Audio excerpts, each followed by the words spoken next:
इस वीडियो में गणित के महत्वपूर्ण प्रश्न हल कराएंगे जो परीक्षा के दृष्टि उपयोगी है। चलो हम प्रश्न की तरफ बढ़ते हैं। प्रश्न नंबर 1 क्या है कि प्रश्न नंबर 1 है 11, 7, 6, 9, 12 और 15, 19 का माध्यिका ज्ञात कीजिए। माध्यिका ज्ञात करने के लिए हम क्या करते हैं, पहले संख्या को आरोही क्रम में लिख लेते हैं। आरोही मतलब बढ़ते क्रम में। क्या लिखेंगे? संख्या को आरोही क्रम में लिखेंगे। आरोही क्रम में लिखें, ठीक है। आरोही क्रम में लिखें तो आरोही क्रम मतलब होता है बढ़ते क्रम, ठीक। आरोही मतलब होता है बढ़ते क्रम। बढ़ते क्रम मतलब कि हम क्या कहें, छोटी संख्या से बढ़ेंगे, बढ़ते चले जाएंगे आगे। तो सबसे छोटी संख्या उठाएंगे, पहले 6 है, फिर 7 है, फिर देखिए उसके बाद 9 है, फिर 11 है, फिर 12 है, फिर 15 है, फिर 19 है, ठीक। अब हम संख्या को ज्ञात, अगर संख्या विषम है तो मध्य वाली संख्या ही माध्यिका हो जाती है। अगर विषम है तो मध्य वाली दो संख्या को जोड़ के और 2 से भाग दे देते हैं। पहले हम संख्या देखते हैं, संख्या सम में है कि विषम में, गिनते हैं 1 2 3 4 5 6 7, तो विषम में है। सम क्या है? 7 विषम में। तो हम क्या करेंगे, इसको हम देखिए, इसमें बीच वाली जो संख्या रहेगा वही हमारा प्रश्न का उत्तर हो जाएगा। तो देखिए 3 इधर से हटा दीजिए, 3 इधर से हटा दीजिए, बीच में कौन सा बचा? 11 बचा। तो प्रश्न का उत्तर कौन सा हो गया? ए हो गया। मतलब जो बीच में रहेगी वही हमारी माध्यिका हो जाएगी विषम संख्या में, ठीक। सम संख्या अगर होता जैसे यहाँ 8 से होता तो हम ये 2 संख्या को लेते, बीच वाले उसके 2 से भाग दे देते, ठीक। अब हम चलते हैं नेक्स्ट प्रश्न की तरफ। प्रश्न नंबर 2 क्या है, एक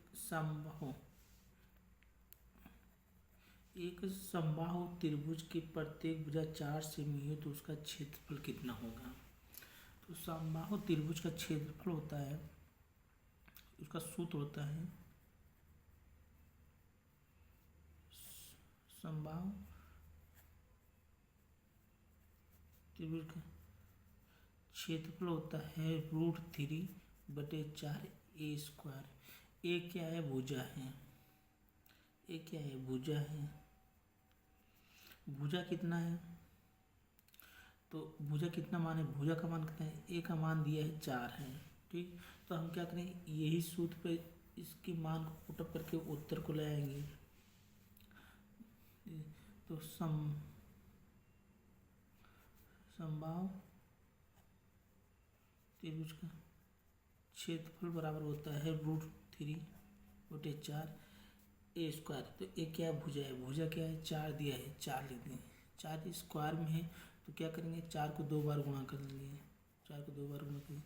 अब देखिए हम संख्या को काट देंगे तो 4 कन्नम 4 से 4 कन्नम 4 और ऊपर से भी 4 कट जाएगा।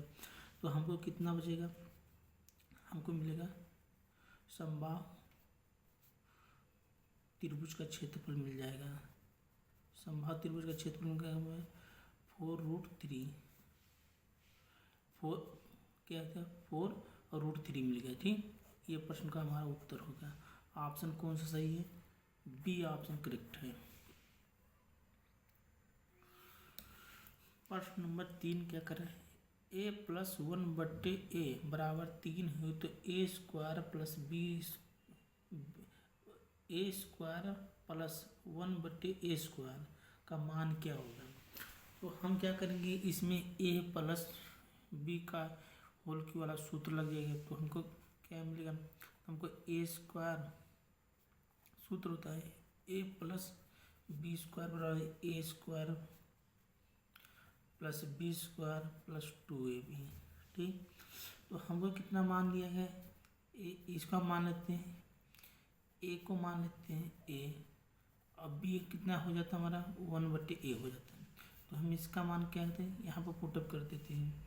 तो हमको इसका मान दिया है, देखिए a, इसको हम जोड़ेंगे a और b को, तो a प्लस 1/a मिल जाएगा। तो यहाँ इसका मान रख दें 3, ठीक। 3 स्क्वायर रखेंगे तो a² ए कितना है, तो देखिए ए का मान दिया है, ए रखते हैं, बी का मान दिया तो बी हम कर देते हैं 1/a रख देते हैं, और प्लस 2a गुणे ए 1/a हुए, ठीक, गुणा कर दिए। अब हमको देखिए इसको करेंगे, 3 का स्क्वायर है तो 3 3 9 हो जाएगा, ए स्क्वायर करोगे ए स्क्वायर प्लस का 1/a स्क्वायर का मान क्या होता है, 1/a स्क्वायर ही रहेगा, और प्लस देखिए 1a गुणे 1/a, ये क्या हो जाए आपस में कट जाएगी, यहाँ कितना हो जाए 2 मिल जाएगा।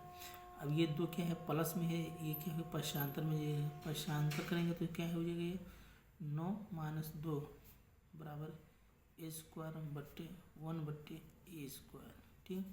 इसको करेंगे कितना, ये 9 में से 2 है कितना 7 हो गया, तो a square plus 1/a square का मान हमको कितना मिल गया 7 मिल गया, ठीक। प्रश्न का उत्तर कौन सा सही है, ए ऑप्शन सही है।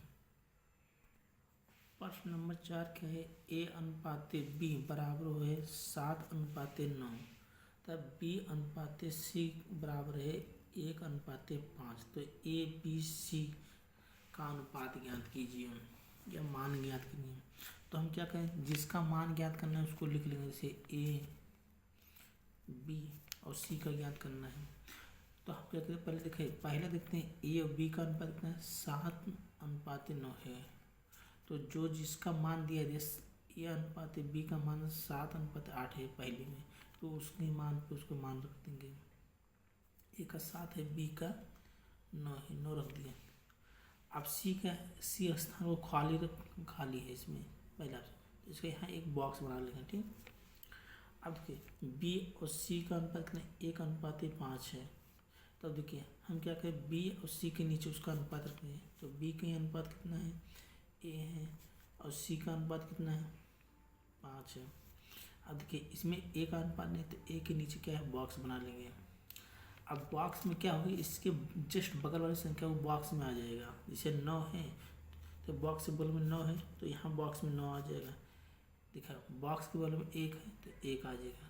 अब हम क्या करें, संख्या को आपस में a के नीचे जितनी संख्या है उसको गुणा करेंगे तो a का अनुपात मिल जाएगा, b के नीचे जितनी संख्या गुणा करेंगे b का अनुपात मिल जाएगा, c के नीचे जितनी संख्या उसको गुणा करेंगे c का अनुपात मिलेगा। जैसे इसका मल्टीपल करेंगे, इसका गुणा करेंगे तो a का अनुपात, ठीक, इसका गुणा करेंगे तो b का अनुपात, इसका गुणा करेंगे तो हमको क्या मिल जाएगा c का अनुपात मिल जाएगा।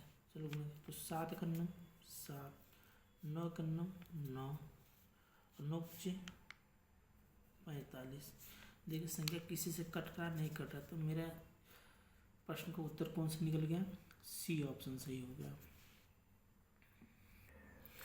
प्रश्न नंबर 3 पे आते हैं, तीन संख्याओं का औसत 7 है, पहली 2 संख्याओं का औसत 4 है, तो तीसरी संख्या का मान ज्ञात कीजिए। तो हमको क्या करना है, तीसरी संख्या का मान ज्ञात करना है, मान ज्ञात करना, ठीक। अब देखा संख्या नहीं दिएगा तो संख्या को हम कहते हैं पहली संख्या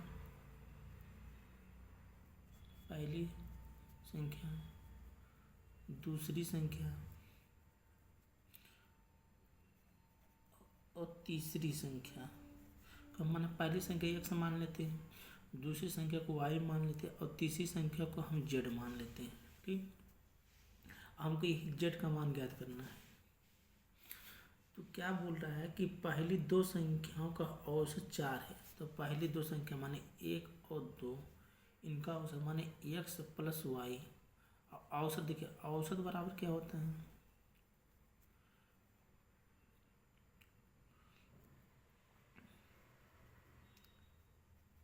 संख्याओं का योग बटे कुल संख्या, ठीक।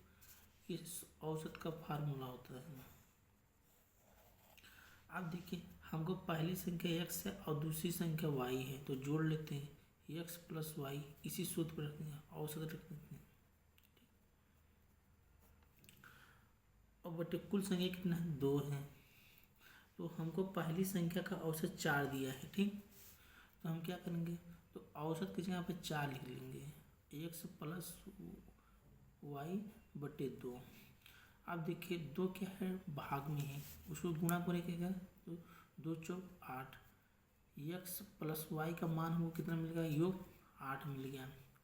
अब हमको क्या करना है, देखिए तीसरे का 3 संख्याओं का औसत 7 है, तो 3 संख्या तो X plus Y plus Z, तीनों संख्याओं को हम जोड़ लिया औसत का सूत्र में, ठीक, औसत के सूत्र में जोड़ लिए। अब देखिए 3 संख्याओं को जोड़े और 3 से भाग दिए तो हमको औसत मिल जाएगा।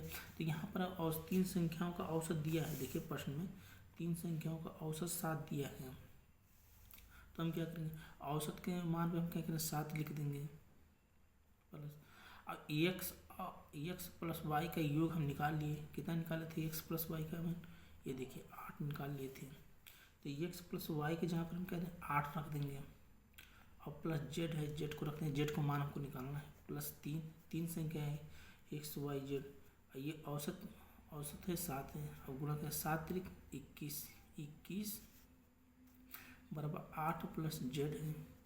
अब देखिए ये क्या है, 8 प्लस में इधर जाएगा क्या है, माइनस में हो जाता है, 21 माइनस 8 प्लस जेड। अब 21 में से हम 8 घटाएंगे तो कितना आ जाएगा, हमको 13 मिल जाएगा। तो जेड का मान कितना मिल गया, 13 मिल गया, ठीक। तो मेरा प्रश्न का उत्तर कौन सा सही होगा, 13, डी ऑप्शन सही होगा। प्रश्न नंबर 6 क्या बोल रहा है, एक आयत की लंबाई और चौड़ाई का अनुपात 9:7 है, ठीक, ये 9 है, 9:7 है, तो आयत का क्षेत्रफल ज्ञात कीजिए यदि उसका परिमाप 64 है, 64 सेमी है। तो इस फार्मूला में हमको क्या ज्ञात करना है, आयत ज्ञात करना है, आयत का क्षेत्रफल ज्ञात करना है, ठीक, क्षेत्रफल ज्ञात करना है। तो हमको ये देखना है किसका मान पहले दिया गया, देखिए हमको आयत का क्षेत्रफल, आयत का परिमाप दिया है, तो पहले हम आयत के परिमाप को सूत्र लगाएंगे, जो मान दिया है जिसका उसका पहले सूत्र लगाएंगे। तो आयत का परिमाप बराबर होता है 2 गुणे एल प्लस बी। एल क्या है, लंबाई है, बी क्या है, चौड़ाई है, ठीक। अब क्या करेंगे, आयत का परिमाप कितना दिया है, 64 दिया है, तो आयत के परिमाप पर हम 64 लिख देंगे, 2 हो जाएगा। और इसका देखा अनुपात दिया गया है, तो इसका लंबाई का अनुपात 9 है और चौड़ाई का अनुपात 7 है, 9:7 के 9। तो हम इसको कैसे लिखते हैं, तो हम इसको लिखेंगे जैसे लंबाई इसको लेते हैं, यहाँ लिख लेते हैं, लंबाई 9x है और चौड़ाई जो है 7x है। तो हम क्या करेंगे, जैसे लंबाई यल है तो यहाँ पर लिख देंगे उसका मान 9x प्लस चौड़ाई कितना है 7 है, तो 7x लिख देंगे, ठीक, ब्रैकेट है, ब्रैकेट लगा देंगे। अब देखिए हम क्या करेंगे, 9 और में 7 जुड़ोगे कितना हो जाएगा, 16, ये 16x गुणे 2 हो जाएगा, बट्टी ये थे कितने 64 हो जाएगा। अब देखिए इसको हम काट देंगे, 16 चौका कितना हो जाएगा 64 आ जाएगा, ठीक। अभी क्या है, एक सब गुणे 2 है, अभी 2 से फिर काटा, 2 से काटेंगे तो 2 करना 2 दूनी 4, एक्स का मान कितना मिलेगा हमको, देखिए एक्स का मान कितना मिल गया 2 मिल गया। अब देखिए लंबाई कितना है 9x है, तो x का मान हमको यहाँ निकल गया, तो इससे गुणा कर देंगे, ला के 9x लंबाई है, तो 9 दूनी कितना है 18 हो गया, 18 क्या मिल गया हमको, लंबाई मिल गया। चौड़ाई कितना है 7x है, तो 7 लिखेंगे, x का मान कितना मिल गया 2 मिल गया, 2 से गुणा कर देंगे, ठीक। तो 7 दूनी कितना हो गया 14 हो गया। अब हमको चौड़ाई मिल गया, अब हमको देखा लंबाई और चौड़ाई मिल गया, तो हमको क्या निकालना, आयत का क्षेत्रफल निकालना। आयत का क्षेत्रफल बराबर क्या होता है,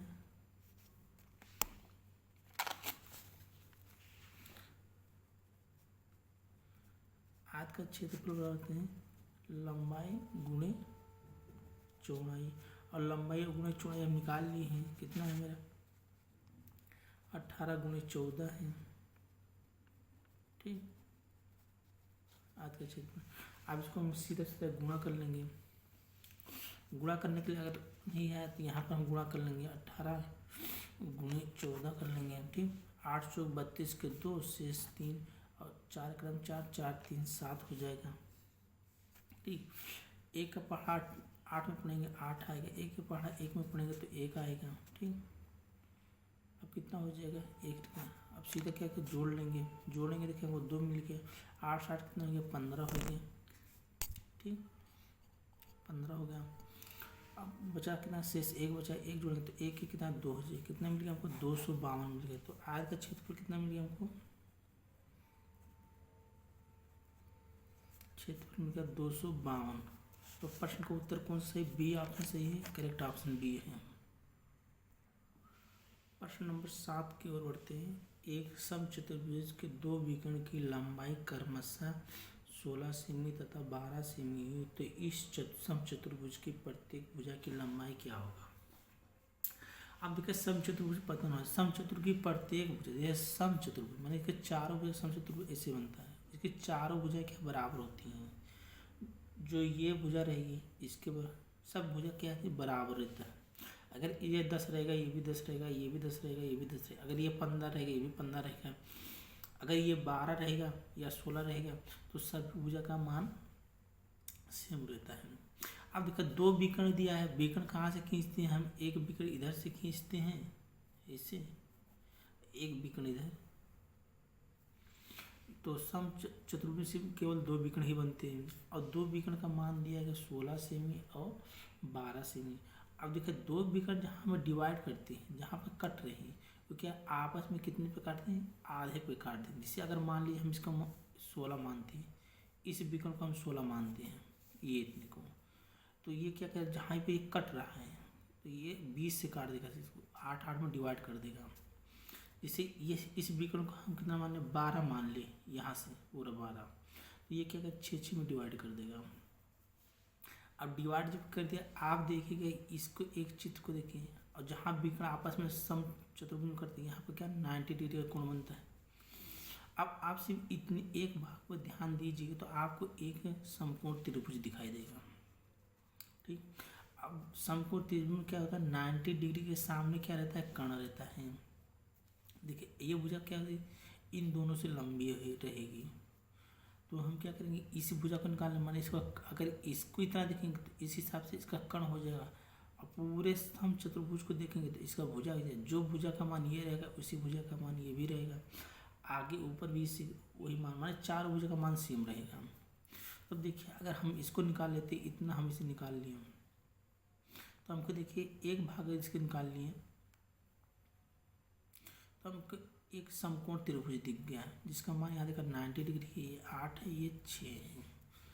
अब हम इसको इस मान को निकाल लेंगे तो हमको ये भुजा मिल जाएगा। तो इसके लिए क्या होता है पाइथागोरस का सूत्र होता है। पाइथागोरस का सूत्र क्या होता है,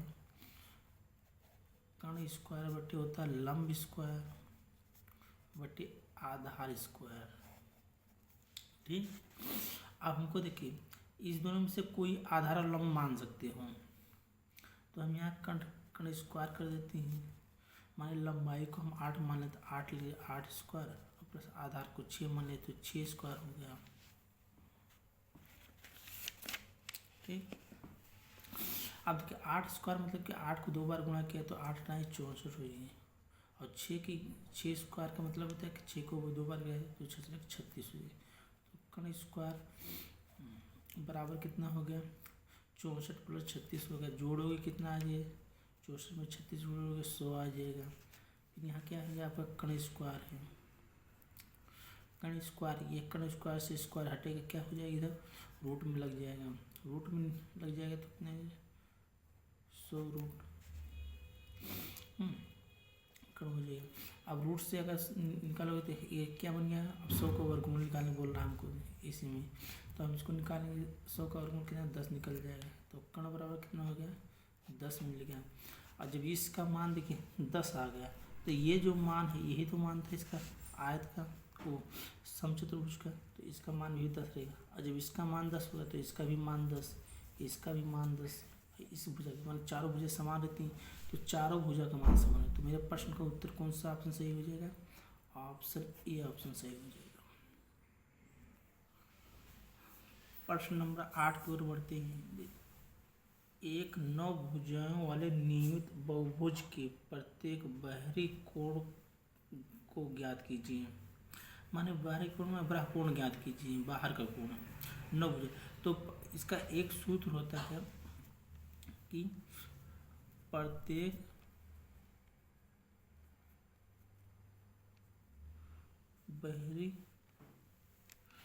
बाहरी कोण जो कितना होता है 360/n होता है। बाहरी कोण ज्ञात करने के लिए बाह्य कोण, तो इसका हो जाएगा n क्या है, कुल कोण हो, n हो जाए भुजा है। हम क्या करेंगे, जैसे कितना भुजा है 9 है, प्रत्येक बाह्य कोणों का योग कितना 360 होता है। अगर हम इसको ये भुजा से भाग देंगे तो बाहरी जितना बाहरी कोण का मान निकल जाएगा। तो बाहरी कोण कितना है ये, तो n कितना भुजा 9 है, तो 360 में हम 9 से भाग देंगे तो 936 कितना आ गया आंसर 40 डिग्री आ गया। तो यही 40 डिग्री प्रश्न का उत्तर हो गया। एक 9 भुजाओं वाले नियमित बहुभुज के प्रत्येक बाह्य कोण को ज्ञात कीजिए। तो प्रत्येक बाह्य कोण का योग निकालना है तो हम क्या करते हैं 360 डिग्री, ठीक, बटे n करते हैं, n बराबर को भुजा हो गया। अब 360 की तो भुजा से भाग दे देंगे तो हमको क्या होता है बाह्य कोण का मान निकल जाएगा। तो 9 से भाग दी कितना 40 हो गया। तो प्रश्न का उत्तर कितना हो गया, ये ऑप्शन सही हुआ 40। प्रश्न नंबर 9 क्या बोल रहा है, 3 लीटर चीनी के घोल में 40% चीनी है तो घोल में चीनी की मात्रा लीटर में कितना होगा। अगर 3 लीटर कुल है टोटल तो कितना बचा, 3 लीटर में 40% चीनी है तो सीधे 3 में 40 कर दो, 3 लीटर चीनी है उसमें 3 लीटर में 40% चीनी है तो 40% चीनी निकाल देंगे। तो देखते हैं 1 जीरो से 1 जीरो कट गया, ठीक, बराबर हो गया 4 3 12/10 हो गया। 10 को यहाँ से हटाएंगे तो क्या लग जाएगा 1.2 दशमलव लग जाएगा। तो कितना उत्तर आ गया मुझे, फिर क्या पूछ रहा है 3 लीटर में चीनी की घोल में 40% चीनी है तो चीनी की मात्रा कितना है, तो वही पूरा 3 लीटर में 40% चीनी है, हम 3 लीटर में 40% चीनी निकाल लेते हैं, हमको कितना मिल गया 1.2 लीटर, ठीक, कितना मिल गया 1.2 लीटर। ऑप्शन कौन सा सही है, बी ऑप्शन सही है। नेक्स्ट प्रश्न 10 नंबर, दिव्यांश को एक प्रवेश परीक्षा में उत्तीर्ण होने के लिए 36% अंक आवश्यक थे, उसने 24% अंक प्राप्त किए जो कि उत्तीर्ण से 9 अंक कम थे। दिव्यांश का पूर्णांक कितना है। तो दिव्यांश को उत्तीर्ण होने के लिए कितना 30% अंक मिलने थे, लेकिन वो क्या गया 24% अंक पाया और 9 अंकों से 9 जो उत्तीर्ण होने से 9 अंक कम था, तो पास होने के लिए 36% था, ठीक, वो क्या बंदा 24% पाया दिव्यांश और क्या 9 अंक से उत्तीर्ण हो गया। अगर हम ये 24 में अगर 9 जोड़ देंगे 9 अंक तो ये 36% के बराबर हो जाएगा, ठीक है, 9 जोड़ दिए 36% के बराबर हो गया। अब देखिए 24% इधर 36% के बराबर क्या है 24% प्लस 9 है। अब 24% को हम पक्षांतर करेंगे, इधर क्या करेंगे माइनस में हो जाए तो माइनस में करेंगे 36% माइनस 24% बराबर कितना है कि 9 बचा है 9 आ जाएगा। अब 36 में से 24% घटाएंगे कितना है 12% आ जाएगा। अब 12% बराबर कितना है देखिए 9 है, तो हमको क्या करना है इसको ऐसा करना है कि हमको इसको 100% में बनाना है। तो हम क्या करेंगे पहले इसको काट देंगे 3 चौक 12 और 3 तिरिक 9। अब देखिए 4% बराबर 3 है तो हमको क्या करेंगे 100% बनाने के लिए क्या करेंगे हम 4% में हम 25 से गुणा कर देंगे, ठीक। इधर भी हम 3 है तो इधर में हम 25 से गुणा कर देंगे ताकि कोई मान में अंतर ना आए। अब देखो 25 चौका 100% हो गया और 25 दिया कितना 75 हो गया। तो प्रश्न का उत्तर कितना है इसका 75 हो गया। तो दिव्यांश का पूर्णांक कितना था, तो दिव्यांश का जो पूर्णांक था 75 था। ठीक, तो आपको उत्तर कितना सही होगा, 75 सही होगा। ये प्रश्न का उत्तर कितना सही राइट है, 75 है।